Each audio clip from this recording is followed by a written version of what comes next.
Welcome to Theiva. Theiva khá chung. Phong về liang.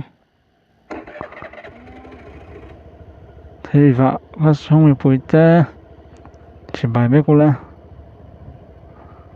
Này khá chung. Bấy lũng. Kalau rập vệ đón.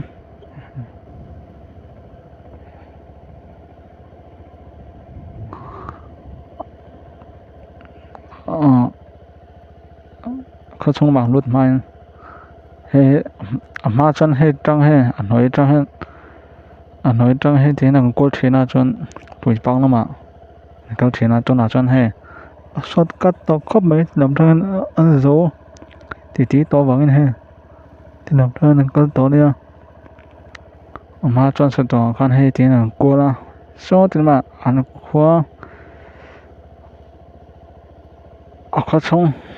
Khá chung tao mèng. Khá chung mà khăn lút phê dễ khăn nè. Tôi nói chân khá chung mà lút phê tao lộ vinh.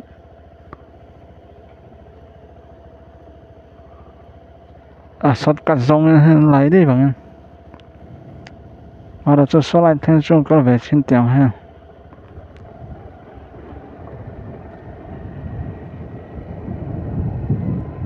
Thế là phóng bán đi mẹ. Thì anh tao là còn không hết. Làm chân nó rủa ra người kia. Lại vết cho nên tung. Thế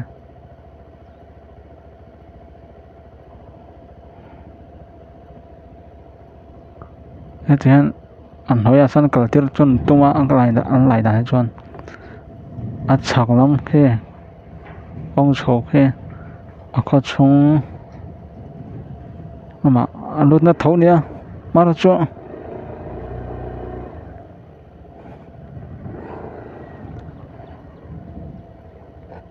Có lũ mình có tiền đó. Thì nói. Có vẻ là giới tiếng. Có chung lòng phẳng đoán chú. Thì đâu cho nó.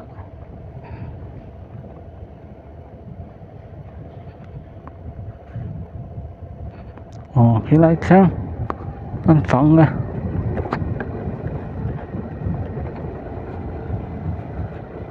Lại vẫn lại vết đơn này ha. Anh nói anh lại đàn em chân. Nhưng bố anh lật thả vết đơn này ha. Mà cho nên thì anh trùi băng lắm mà. Có trình khăn nè. Thì anh. Có chung. Mà thế ra hẹn. Có làm mà có chân. Có con ổn đàn này ha.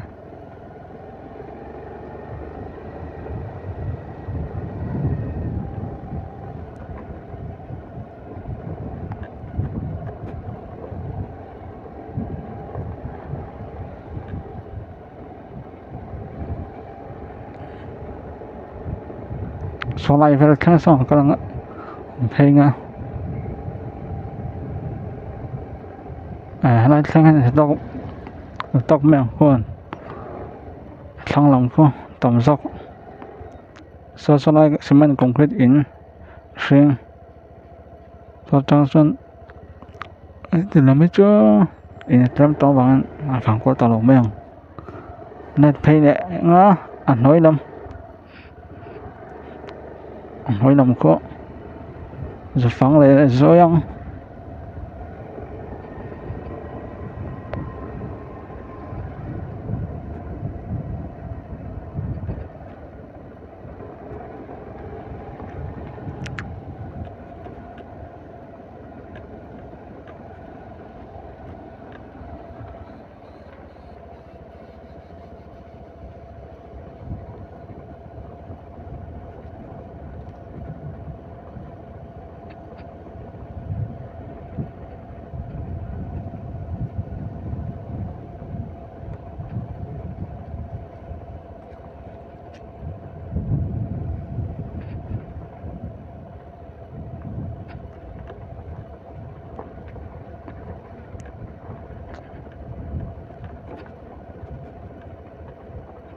thì anh xong là mà anh phải lẽ á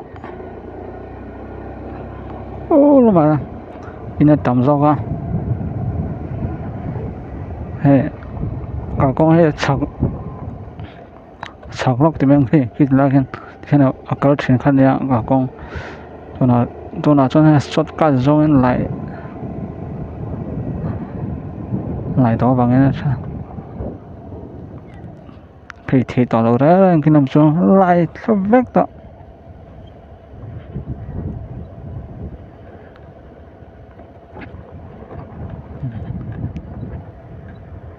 thì phát xong mà tiền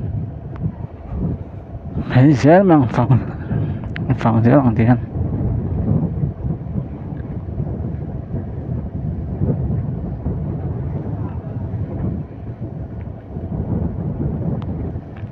con liền về phố xuân về đó này bôi tiền tăng hạt xuân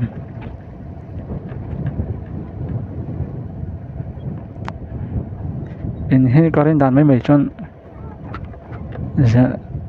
giá tăng hạt dần thì về xuân này in tầm mấy réo mà phá khu có mình làm bọn nó luôn chắc cái gì mình mang vào khá khóc mà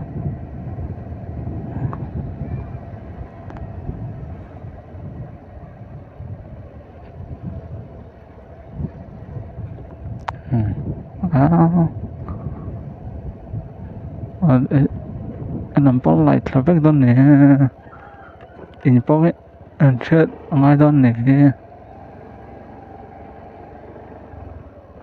thằng làm bao in tấm mà cô làm thằng làm cô in tấm mà mà chỗ cả con hen khu tiền làm chỗ bỏ tàu xí đâu bằng hen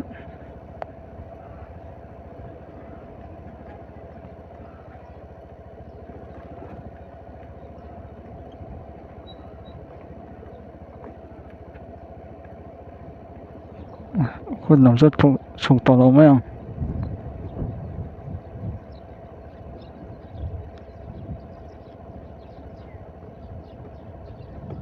trang sung nó cho nên thấu không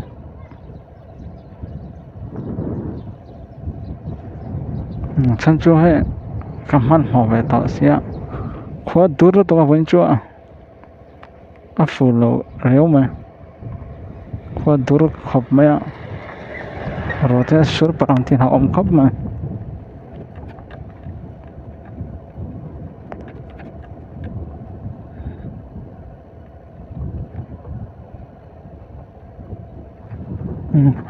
từ năm tháng làm khô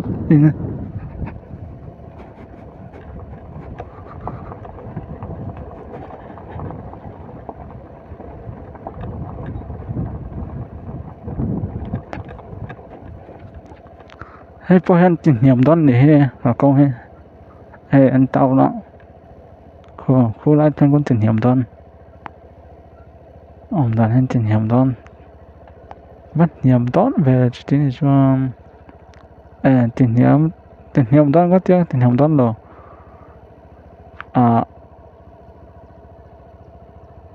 RCC về nên xem bài này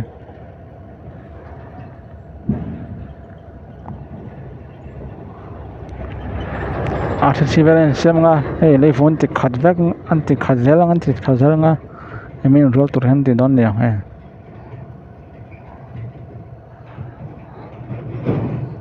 thu khóc mày ha thì giống khác thấy vào có chung phần cổ thấy chưa này phát đây xem view đồng giống ta là sắp khai bật giống ta bye bye với cô là